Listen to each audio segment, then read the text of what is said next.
ایک درود پڑھ دیجیے گا محمد والے۔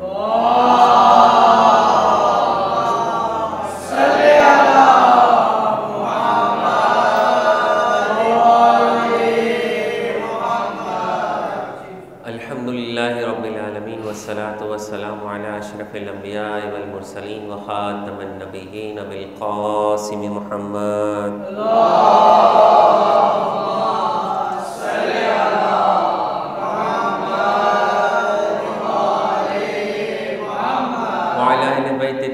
الطاهرين المعصومين واللعنة الدائم على أعدائهم من الأولين والآخرين إلى قيام يوم الدين.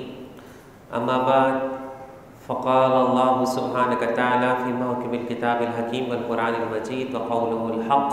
بسم الله الرحمن الرحيم. إن الله يأمر بالعدل والإحسان. صلوات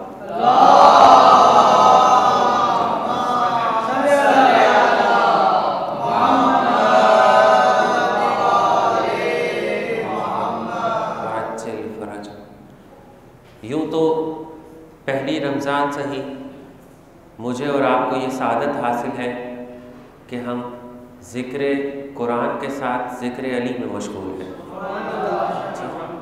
قرآن صامت کے ساتھ قرآن ناطق میں مشغول ہیں جی، اور اسی عنوان سے آج جو شب ہے جسے شب ضربت کہا جاتا ہے، اس کے بعد شب مصیبت آتی ہے اور اس کے بعد شب شہادت آتی ہے، اور ان تینوں شبوں کے حوالے سے ہی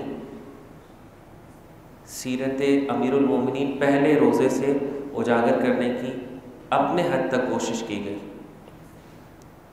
لیکن یہ وہ ایام ہیں کہ جن کے اندر علی کی مشکلیں بیان کی جائیں، علی کو وہ تکلیفیں جو مسلمانوں کی طرف سے ملی ہیں وہ بیان کی جائیں، علی کو وہ تکلیفیں جو علی کی امت کی طرف سے ملی ہیں وہ بیان کی جائیں۔ یعنی پہلے اندازہ کیجئے کہ وہ کیا ذات ہے علی کہ جس کے دوست دشمن سب تعریف کرتے ہیں، جس کے اپنے پرائے سب تعریف کرتے ہیں، یہاں تک کہ جو اہل ایمان نہیں ہے وہ بھی تعریف کرتے ہیں، یہاں تک کہ ابن ملجم جس نے امام کو شہید کیا، اس سے بھی جب امام نے سوال کیا تھا یہ بتاؤ کیا میں تیرا اچھا امام نہیں ہوں، اس نے سر جھکا کے کہا واقعی آپ میرے اچھے امام تھے۔ پھر آپ نے سوال کیا کیا میں نے تجھ پہ احسانات نہیں کیے تھے؟ کہا ہاں اے مولا آپ نے مجھ پہ احسانات کیے تھے۔ یعنی وہ دشمن تک جو آپ کا سر شکستہ کرتا ہے تسلیم کرتا ہے کہ آپ کے احسانات ہیں اس پر۔ امام وہ امام کہ جس کا دشمن بھی اس کے احسان سے خالی نہیں ہے، ایسا احسان کرنے والا، اور اس کا احسان صرف اپنے لوگوں اور اپنے دشمنوں پر نہیں، تا قیامت آنے والے ہر مسلمان پر علی کا احسان ہے۔ کیوں کر احسان ہے اس کی دلیل دیتا ہوں۔ علی نے جب سے ہوش سنبھالا تمام تر کفار قریش کی بھیانک اور کھا جانے والی نظریں اللہ کے رسول کی طرف تھی۔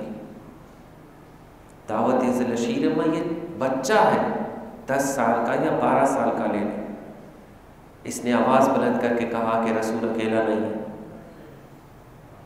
اور پھر رسول کے ساتھ سائے کی طرح رہا، ہر لمحہ اور ہر لحظہ۔ جہاں رسول پر مشکل بنی، چاہے وہ دعوت ذی العشیرہ ہو یا ہجرت کا ہو مقام، چاہے وہ فتح مکہ ہو یا کعبے کو پاک کرنا ہو، تطہیر ہو، بتوں سے پاک کرنا ہو کعبے کو، چاہے وہ جنگ خیبر ہو یا خندق ہو، چاہے وہ احد ہو کہ جب رسول تنہا رہ جائیں، یا وہ بدر ہو کہ جب رسول کے پاس ساتھی کم ہو، کوئی ایسا لمحہ، کوئی ایسا دقیقہ اور کوئی ایسی منزل نہیں تھی کہ علی رسول سے جدا ہو جائے۔ ایک جنگ تبوک کہ جس کے بارے میں اللہ کے رسول نے خود حکم دیا تھا کہ آپ یہاں اہل خانہ کے پاس رہیں، کیونکہ وہ مارکا اتنا بڑا نہیں تھا۔ اس کے علاوہ کوئی ایسی جنگ نہیں ملتی، کوئی ایسی صلح نہیں ملتی، کوئی ایسی جلوت نہیں ملتی، کوئی اللہ کے رسول کی خلوت نہیں ملتی جس میں علی موجود نہ ہو۔ اور یقیناً اگر علی علیہ السلام کو اگر آپ کسی بھی جنگ سے نکال کر دیکھ لیں تو کبھی بھی اسلام کو یا اللہ کے رسول کو کامیابی نہیں مل سکتی تھی۔ اللہ نے کامیابی دی، اللہ کے رسول کے ہاتھ پر لکھی، لیکن علی کے ہاتھ کے ذریعے، لیکن علی کے ہاتھ کے ذریعے۔ اللہ بھی قدرت دیتا ہے، طاقت دیتا ہے ہاتھ دیکھ کر نا۔ اللہ نے ہاتھ دیکھ کر یہ قدرت اور طاقت دی کہ کسے یہ طاقت ملنی چاہیے کہ اس کے ہاتھ میں ذوالفقار آئے۔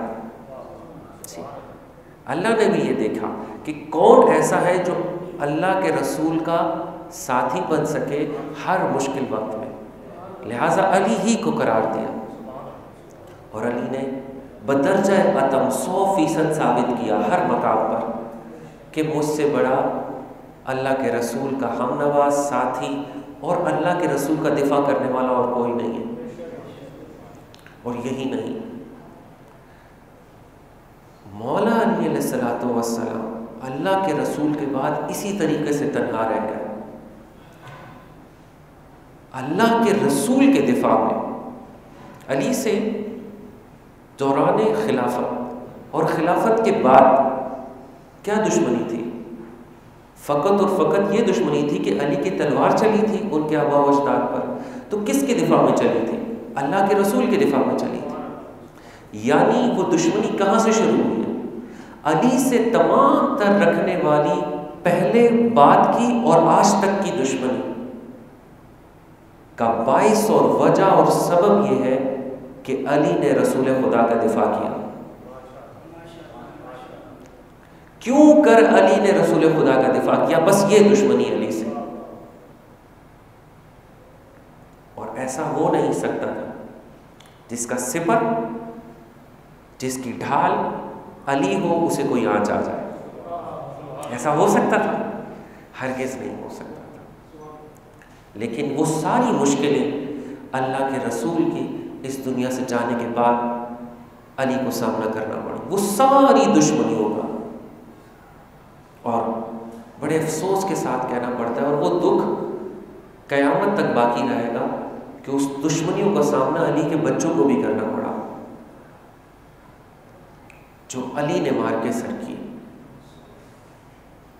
اور میں یہ بات اپنے تھوڑے سے مطالعے کے بعد آپ کے سامنے عرض کر رہا ہوں اور اس کی تصدیق دے سکتا ہوں۔ کم و بیش تقریباً 4 سال ظاہری خلافت میں رہے مولا علی، وہ جو ہر لحاظ سے اللہ کے رسول کا وارث اور جانشین تھا، ہر لحاظ سے 58 برس کی عمر میں خلافت پر آتا ہے، زندگی کی آخری عمر میں۔ کتنی بڑی زیادتی ہے۔ باوجود اس کے میں کہتا ہوں وہ کم و بیش جو 4 سال امام علی علیہ السلام نے اپنا دور گزارا ہے، اگر 4 سال اور مزید مل جاتے اور یہ ملعون آپ کو شہید نہ کرتا تو آج نہ اسلام میں کوئی فرقہ ہوتا، نہ آج اسلام میں کوئی مسئلہ ہوتا، نہ مسلمانوں میں کوئی جھگڑا ہوتا، اور نہ اسلام آج مسلمان اس طریقے سے ذلیل و خوار ہو رہا ہوتا۔ سارے فتنوں کو علی باقی 4 سالوں میں ختم کر دیتا، جس طریقے سے اس نے ان 4 سالوں میں ختم کیا۔ اور پھر صرف یہ دیکھیں، علی جیسی حکومت کے بعد اگر آج اتنے فتنے ہیں تو اگر علی کو یہ ظاہری خلافت نہ ملتی تو کتنے فتنے ہوتے، اندازہ کیجیے۔ علی نے ان 4 سالوں میں جتنا قلع کما کیا، ایک دن علی علیہ السلام آرام سے نہیں بیٹھے۔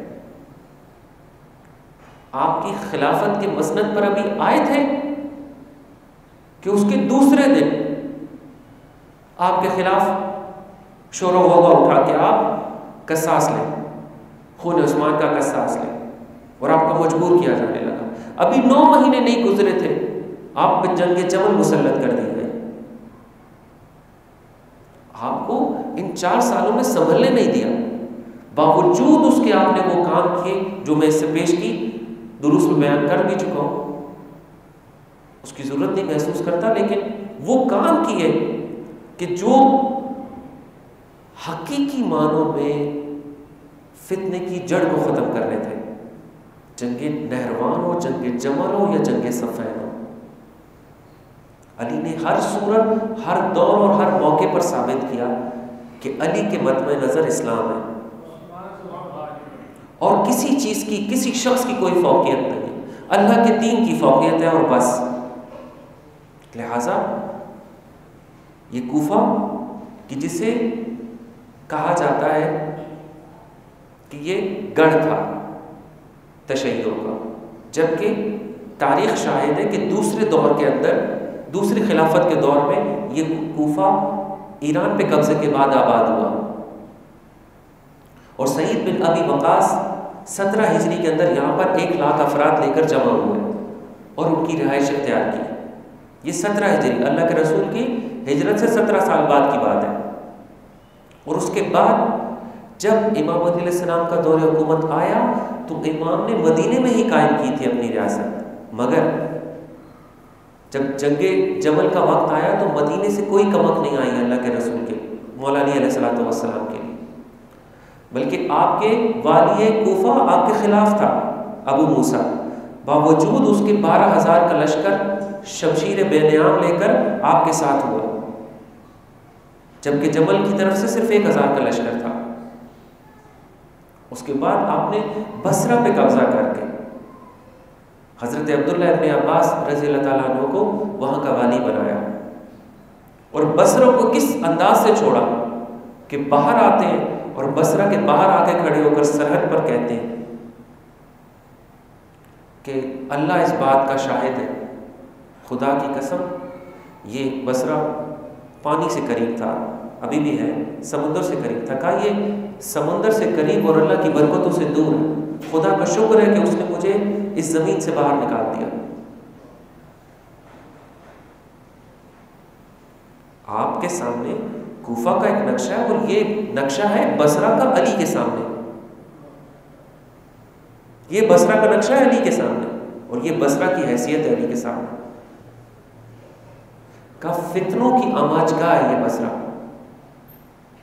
اور امام علی علیہ السلام کا ایک بنیادی مقصد، دوسرا بنیادی مقصد کوفے کو رکھنا اور کچھ نہیں تھا سوائے اس کے کہ کوفہ پورے حجاز کے درمیان میں شمار ہوتا تھا، کہ جس سے ہر شہر اور ہر ملک قریب تھا. یمن ہو جائے، ایران ہو جائے، آذربائیجان ہو جائے، ان سب پر امام علی علیہ السلام کی حکومت تھی اور سب پر عمان امام علی علیہ السلام کے تھے. یا شام ہو جائے، ان سب سے کوفہ قریب تھا. چونکہ تیسری وجہ یہ ہے کہ امام دیکھ رہے تھے کہ شام کی طرف سے شورش اٹھے گی، اور اگر میں نے مدینے میں دارالخلافہ بنایا تو اس شورش سے مقابلہ کرنا بہت بڑا راستہ ہوگا اور مشکل ہو جائے گی. لہٰذا امام نے کوفے کو دارالخلافہ بنایا. اور سب سے بنیادی وجہ، جب آپ نے کوفے کو دارالخلافہ بنایا، مدینے والوں نے اعتراض نہیں کیا. نہ ادھر انصار نے اعتراض کیا، نہ ادھر مہاجرین نے اعتراض کیا، نہ اکابر صحابہ نے اعتراض کیا. اس کی وجہ یہ تھی کہ وہ جانتے تھے کہ کوفہ کے لوگ جنگجو ہیں، ہمیں واقعی جنگ سے پرے رکھ دیا، یہ اچھی بات ہے، وگرنہ اگر خلافت یہاں ہوتی تو علی نے ضرور بضرور فتنوں کو ختم کرنا تھا اور پھر ہمیں مجبوراً تلواریں اٹھانی پڑتی اور ہمارے بچے مر جاتے. لہٰذا ہمیں پرسکون زندگی گزارنے دے دی گئی، یہ بہت اچھی بات ہے. کسی نے اعتراض نہیں کیا. جو یہ الزام لگایا جاتا ہے نا کہ چونکہ تشیع آباد تھی اس لیے کوفہ کے اوپر حکومت کی، باقی کہیں نہیں کی، وجہ کچھ اور تھی. وجہ یہ تھی، ان ساری وجوہات کے ساتھ ایک اور وجہ یہ تھی، مولا علی علیہ السلام کو نہ جنگ جمل میں، نہ صفین میں اور نہ نہروان میں مدینے سے کمک آئی. چہ جائیے کہ مدینہ آپ کے اندر تھا، آپ کی حکومت کے اندر تھا، لیکن کمک نہیں آتی تھی وہاں سے. لہٰذا یہ جتنے بھی الزام لگائے جاتے ہیں یہ خام خیالی ہے اور تاریخ کو جھٹلانے والی بات ہے. اور کوفہ کو اس سے پہلے والی خلافتیں بھی اس لیے استعمال کرتی تھی کہ یہاں پر جنگجو لوگ رہتے ہیں، ان سے جنگ کا سامان زیادہ ہوتا ہے اور یہ محارب میں لڑ سکتے ہیں، ان کو لڑایا جاتا تھا. لیکن مالی لحاظ سے کمزور لوگ تھے، غریب لوگ تھے، یتیما اور مساکین کی تعداد زیادہ تھی. ظاہر بات ہے جب جنگیں لڑتے تھے تو یتیم زیادہ ہوتے تھے ان میں، لہٰذا انہی کی قسم پرسی کی زیادہ ضرورت تھی پوری حکومت میں. لہٰذا خلیفہ وقت کو یہی ہونا چاہیے تھا تاکہ غریبوں، جس جگہ غریبوں کی تعداد زیادہ ہو، خلیفہ وقت کو وہاں ہونا چاہیے. ہر لحاظ سے اگر ایک عدل پسند، ایک الہی عدل کو قائم کرنے والا خلیفہ ہے تو ہر لحاظ سے اس کا دارالخلافہ کوفہ ہی ہونا چاہیے تھا. امام علی علیہ السلام نے بھی سیاسی بصیرت، اپنی دینی فریضے اور جنگی حکمت عملی، ان تینوں کی بنیاد پر کوفے کو دارالخلافہ بنایا اور یہ عین حق تھا. پھر جو شورشیں اٹھی، میں اس کی تفصیل میں نہیں جانا چاہتا، مگر کوئی ایسا عقدہ نہیں چھوڑا کہ جو علی علیہ الصلوۃ والسلام کو تکلیف نہ پہنچائے. یہاں تک کہ آپ کے اپنے اعمال بھی آپ کی طرف سے برطرف کیے گئے، آپ کی اپنی طرف سے برطرف کیے گئے. انسان کے اللہ کے رسول فرماتے کہ اے لوگوں، تم سے پہلے والی امتوں کو دینار اور درہم نے دھوکہ دیا، اور میں تمہارے بارے میں بھی اسی وجہ سے فکر مند ہوں کہ تمہیں دینار اور درہم دھوکہ دیں گے. لوگوں کو دینار اور درہم نے دھوکہ دیا اور وہ علی کو چھوڑ گئے اور وہ علی کو تنہا کر گئے. علی نے جب 3 جنگیں لڑی، لوگ تھک چکے تھے جنگ لڑ کے، اب وہ ساتھ دینا نہیں چاہتے تھے. جب امام علیہ السلام فرماتے ہیں میں تمہیں بلاتا ہوں تم کہتے ہو سردی ہے، ہم گھروں سے باہر نہیں نکلتے. جب میں تمہیں گرمیوں میں بلاتا ہوں تو تم کہتے ہو کہ نہیں بہت گرمی ہے، ہم باہر نہیں نکل سکتے. میں تمہیں جب خزاں میں بلاتا ہوں تو تم کہتے ہو ہمیں بچے یاد آ رہے ہیں. میں تمہیں جب بہار میں کہتا ہوں تو تم کہتے ہو ہماری فصلیں کھڑی ہو گئی، ہم نے فصلیں کاٹنی ہیں. وہ کون سا موسم ہے، وہ کون سا دن ہے کہ جب میں بلاؤں اور تم آ جاؤ؟ پھر علی دعا کرتے ہیں آپ پر جب تکلیفیں آئیں تو آپ نے ایک رات اللہ کے رسول کو، یہ روایت 2 ہے، ایک روایت یہ کہ جس شب ضربت ہے اس رات آپ کو یہ خواب آیا، آپ نے اللہ کے رسول کو خواب میں دیکھا. آپ کو اللہ کے رسول نے فرمایا کہ آپ کے ساتھ یہ سلوک کیا جائے گا، آپ کا سر شکستہ کیا جائے گا. آپ نے فرمایا، اللہ کے رسول نے فرمایا آپ کیا کہنا چاہتے ہیں اپنی امت کے بارے میں، بد دعا کریں اپنی امت کے لیے. امام علی علیہ السلام نے فرمایا ان کو مجھ سے بدتر عطا کر اور مجھے ان سے بہتر عطا کر. علی کے دشمن اور علی میں صرف ایک جملے کا فرق ہے. جو علی کی حکومت میں علی کے جتنے بھی دشمن تھے، جب امیر شام کی طرف سے خط آیا اور لوگوں نے امام علی کو مشورہ دیا کہ آپ ایسی سیاست کیوں نہیں کرتے، امام علیہ السلام نے ایک جملے میں بتا دیا، کہا وہ خدا سے لڑتا ہے، میں خدا سے ڈرتا ہوں. یہ علی میں فرق ہے، یہ علی اور علی کے دشمن میں فرق ہے کہ وہ خدا سے لڑنے کے لیے تیار، میں خدا سے ڈرتا ہوں. خدا کے خوف کی وجہ سے چند شرعی حقوق مجھ پر لازم ہے، لہٰذا میں اس کی ادائیگی کی وجہ سے. یہ وقت کی کمی ہے، انشاءاللہ اس سلسلے کو کل آگے بڑھائیں گے. آج اس مصیبت کا تفصیل سے ذکر کر رہا ہوں، اور یہ بات ہے سن 40 ہجری کی. کہ جس میں جنگ نہروان کی پسپائی کے بعد بچے کچھ یہ سارے خوارج اکٹھے ہوئے مکہ میں، اور انہوں نے بیٹھ کر یہ طے کیا کہ ہمارا کلا کما کرنے میں معاویہ ابن ابی سفیان، عمر ابن عاص اور علی بن ابی طالب ملوث ہے، لہٰذا ان تینوں کو ایک ہی دن میں اور ایک ہی رات میں مار دیا جائے تاکہ کسی اور کو اس کی خبر نہ ہو اور وہ ہوشیار نہ ہو جائے۔ لہٰذا برق بن عبداللہ کو معاویہ بن ابو سفیان کو مارنے کے لیے بھیجا، عمر بن بکر کو عمر بن عاص کو مارنے کے لیے بھیجا، اور عبد الرحمن ابن ملجم کو طے کیا کہ وہ علی مرتضیٰ پر ضرب لگائے۔ لہٰذا یہ تینوں اپنے اپنے سفر کے لیے گئے۔ مصر کی طرف عمر بن بکر گیا قتل کرنے عمر بن عاص کو، اور برق بن عبداللہ شام کی طرف معاویہ بن ابو سفیان کو قتل کرنے گیا، جبکہ عبد الرحمن ابن ملجم کوفے کی طرف آیا۔ اور یہی 19ویں کی شب تھی جب یہ تینوں اپنی اپنی جگہ پہنچے،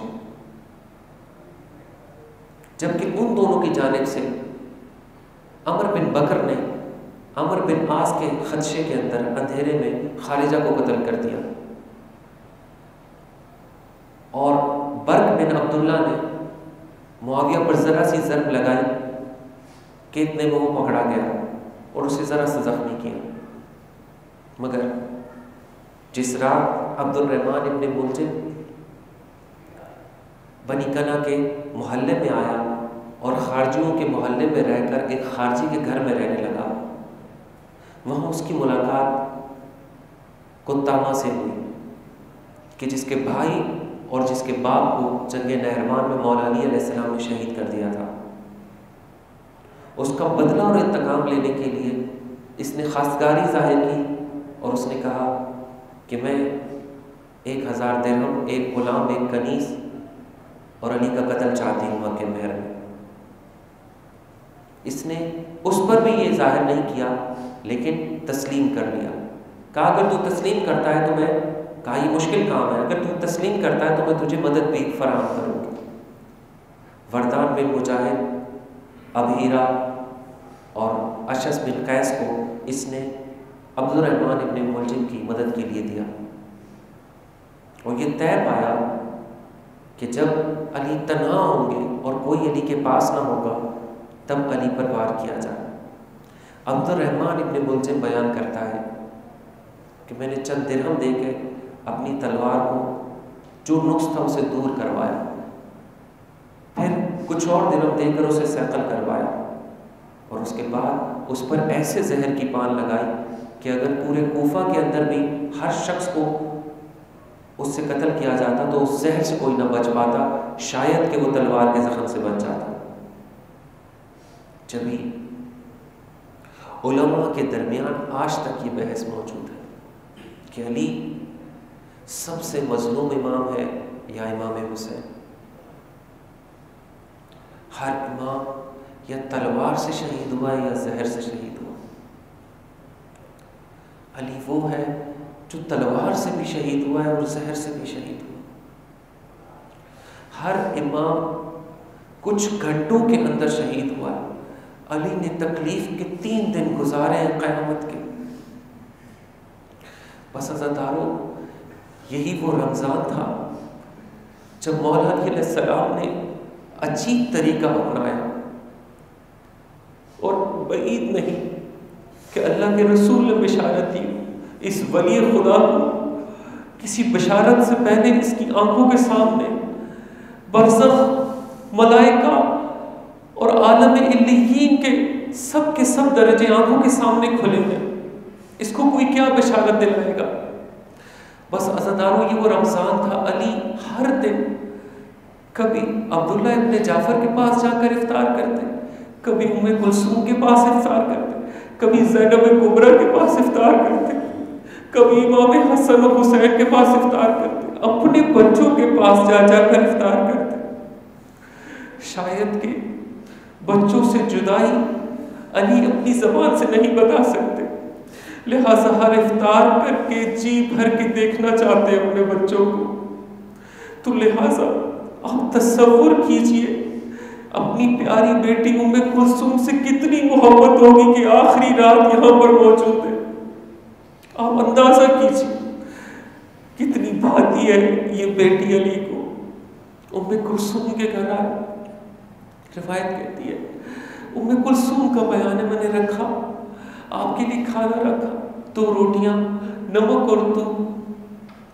مولا علی نے بولا تھا، مولا علی علیہ السلام نے جناب کلثوم کی طرف دیکھا اور کہا کلثوم میں نے رسول خدا سے سنا کہ اس دنیا کے حلال کے اندر حساب ہے اور اس دنیا کے حرام کے اندر عذاب ہے.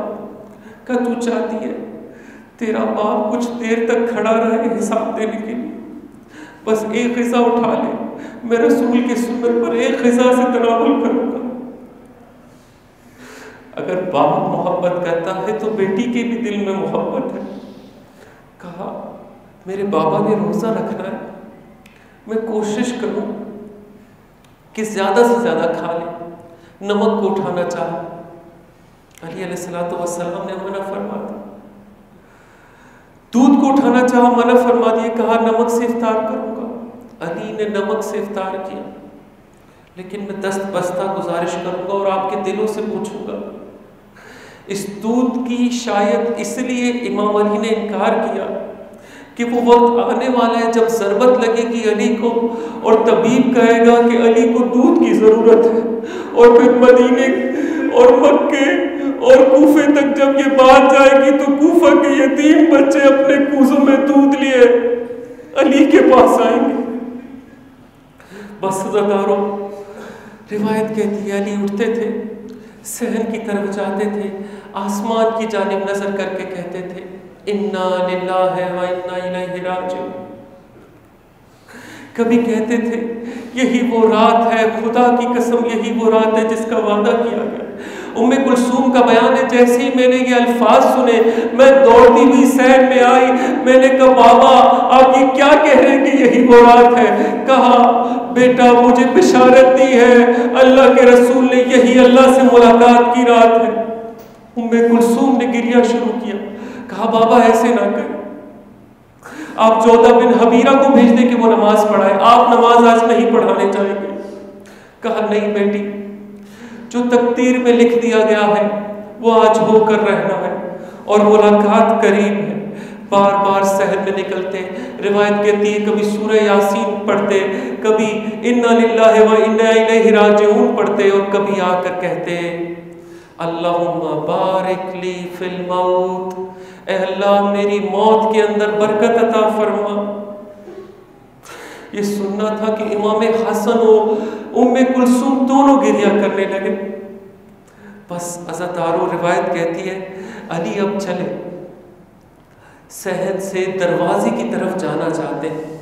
ام کلثوم کے صحن میں بدخوں نے علی کی اماں کے دامن کو تھام لیا اور کھینچنے لگی اپنی طرف، گویا کہ زبانی بے زبانی میں کہہ رہی ہو اے مولا آپ لوگوں کی نہیں ہم جانوروں کے بھی امام ہیں. ایسی ہی جدائی کی تکلیف ہم بھی محسوس کرتے ہیں، آپ ہمیں چھوڑ کر نہ جائیں. علی نے اپنا دامن چھڑایا اور کہا اے ام کلثوم، اے میری بیٹی، چاہو اگر تم ان کو غذا دے سکتی ہو تو ان کو رکھنا، اور اگر غذا نہ دے سکو تو انہیں آزاد کر دینا. کسی بھی جانور کو اس طرح قید میں نہ رکھنا کہ وہ بھوکا ہو. بس میں مولا علی علیہ السلام سے کہوں گا آپ کو جانوروں کی بھوک کا خیال ہے، خدا نہ کرے وہ منظر آپ دیکھیں جو سید سجاد اور زینب کبریٰ نے دیکھا کہ آپ کی پوتی بھوک سے اور پیاس سے زندان میں بلکتی رہی. بس زدارو روایت کہتی ہے جیسے یہ دروازے پر پہنچے علی نے پٹکا اپنی کمر پر باندھا اور اشعار پڑھے اے شخص موت کے لیے اپنی کمر کو کس لے. اور اس کے بعد الصلاۃ کی اور تکبیر کی آواز بلند کرتے ہوئے گئے. روایت کہتی ہے آپ مسجد میں داخل ہوئے کہ دیکھا ابن ملجم اوندے منہ لیٹا پڑا ہے، سویا پڑا ہے. آپ نے اسے اٹھایا اور کہا اے شخص، شیطان کا کام ہے اوندے منہ سونا، اٹھ کے نماز کا وقت ہو چکا ہے. بس عزادارو، یہ وہ صبح تھی کہ جس کے اندر روایت کہتی ہے مؤذن سے نہیں بلکہ علی خود گئے، محراب میں جا کر اذان دی اور کوفے والوں کو بتایا آؤ آج آخری نماز علی کے پیچھے ادا کرو. عزادارو، اس کے بعد الصلاۃ کی آوازیں آئیں، سب کے سب لوگ مسجد کوفہ میں جمع ہوئے، جماعت ہوئی. پہلی صف کے اندر یہ ملعون کھڑا ہو گیا، اپنی چادر میں اس زہر آلود تلوار کو چھپائے. بس عزادارو، سر پیٹنے کی جا ہے. غلامان مرتضیٰ، آقا کے دوش دل سے مصیبت سنو ذرا. ایسا کریم، ایسا سخی، ایسا پیشوا، ناگاہ حق کے سجدے میں مجروح ہو گیا. فرصت نہ دی نماز کی اس روزہ دار کو، نہلا دیا لہو میں شہ ذوالفقار کو. بس عزاداروں، یہ پہلی رکعت کا پہلا سجدہ تھا. اس ملعون نے آ کر اتنا زوردار حملہ کیا، علی کا سر شک ہوا، محراب خون سے ابلنے لگا، قرآن شہید ہو گیا. کوفے کی اس مسجد کے دیوار و در ہلنے لگے، زمین میں زلزلہ آنے لگا. کوفے والوں نے خیال کیا کہ یقیناً کوئی آسمانی آفت آ گئی ہے. یہ خیال غلط نہ تھا، اس سے بڑی کیا آسمانی آفت آ گئی ہو. تحطمت واللہ ارکان الہدا کی آوازیں گونجنے لگی. آج دین کا رکن، دین کی بنیاد ٹوٹ گئی. کیسے ٹوٹ گئی؟ سر میں زخم لگا، یہ سر شک ہو گیا. اللہ لعنت اللہ علی القوم الظالمین. پروردگار، اپنے جہنم کے سب سے کمی اور سب سے ذلیل درجے میں علی کے قاتلوں کو قرار دے، علی کے خلاف سازش کرنے والوں کو قرار دے، علی سے بغض رکھنے والوں کو قرار دے.